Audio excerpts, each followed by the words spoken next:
Welcome everybody, and today I'm going to be talking about an event that truly changed the nation. That was the assassination of John F. Kennedy, the 35th President of the United States.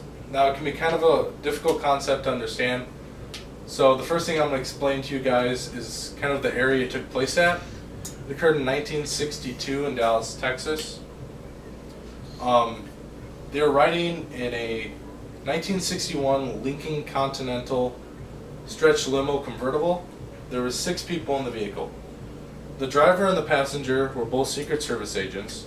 Directly behind them was the governor of Texas and his wife, and behind them, of course, was John F. Kennedy and his wife. Now you should note that John F. Kennedy and his wife were supposed to be the focal point of the car, so their seats were about 6 inches higher than everybody else's. Behind the vehicle, at about 11 o'clock, there was a book depository where Lee Harvey Oswald had recently gotten a job, and to the right was the grassy knoll.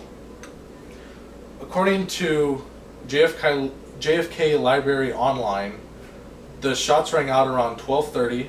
There was, according to the official investigation, there was 3 shots fired. The first one didn't hit the car or anybody inside. The second one caught John F. Kennedy in the back of the neck and came out his throat. It went, because of the angle, it went into the governor's back, out his chest, and then into his arm because of the way he was sitting. The third shot was the one suspected of being the kill shot on Kennedy.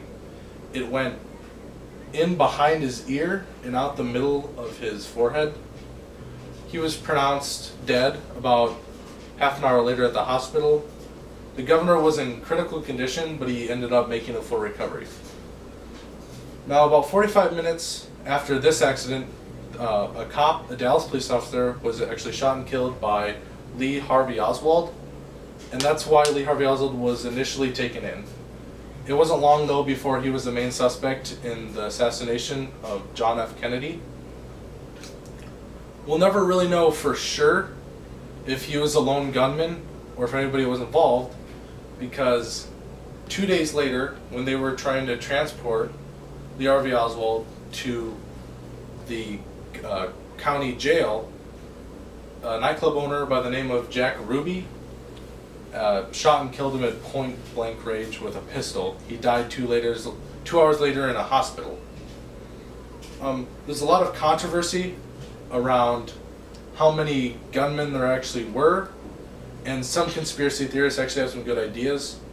Michael Kurtz is one that is a person who's done actually a lot of research on this, and he has a book out called the JFK assassination debate.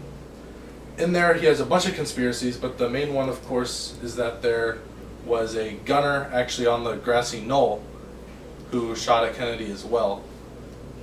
There's quite a bit of evidence that supports that there may be another gunman.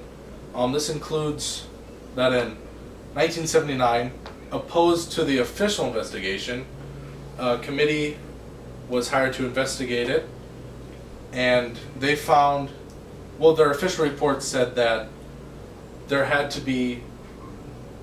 was 4 shots that were shot that day, that were fired that day, and that the fact that there was a second gunman was highly likely. Another little piece of evidence is the fact that the gun that Lee Harvey Oswald was using, it would have been nearly impossible for him to get off 3 shots within 8 seconds and still be accurate to hit 2 out of 3 of his targets. So, with all this, not to mention the fact that there have been multiple political figures that have come out and said that there's probably a cover-up and that they're not exactly sure what happened, and the fact that a second gunman would be very likely. In conclusion, we'll probably really know what never happened. We will probably never know what actually happened due to the fact, the time it was taken in. The videos are grainy. The sound is kind of disrupted with the screams and yells of the crowd. So we'll probably never know what actually happened. And thank you for allowing me to speak to you guys today.